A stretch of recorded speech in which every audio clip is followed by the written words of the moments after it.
মায়ের ক্ষোভে 10-12টা আজ দিয়ে শুরু করছি। আল্লাহর রহমতে এখন আমার হাজার হাজার হাঁস। আপনি যদি হাঁসের খামার করতে চান আজকের ভিডিওটা আপনার জন্য। আসসালামু আলাইকুম দর্শক, শুভ সকাল। সকাল সকাল নতুন খামারে আইলাম ডিম পোয়াইতে। আজকে খামারে কতগুলো ডিম পাচ্ছে এগুলো সব আপনাদের দেখাবো।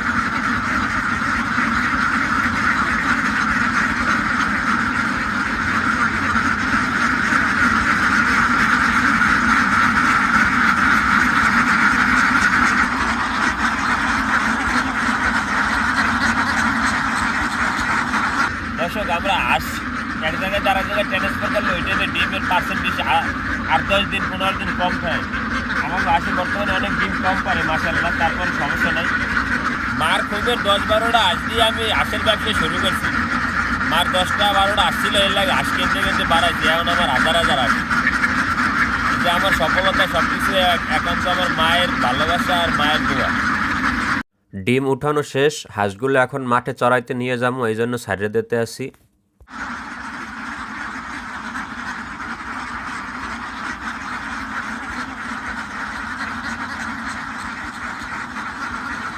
এগুলো হচ্ছে আমার হাঁসের ধান। এগুলো সাথে সাথে পুষা লাগে হাঁসের খাবারের লেগে ধান। আপনি যদি হাঁসের খামার করতে চান খাকি ক্যাম্বেল হাঁস দিয়ে শুরু করতে পারেন, বাচ্চা বা বুড়ো হাঁস দিয়া। তো আপনি ছোট করে আগে শুরু করেন, তারপরে হয়তো আস্তে আস্তে বাড়াইবেন আমার মতো করে। এই আর আইবিলে প্রাকৃতিক আবহাওয়া যদি হাঁস পালতে পারেন তাহলে হাঁসে অবশ্যই লাভবান থাকবেন।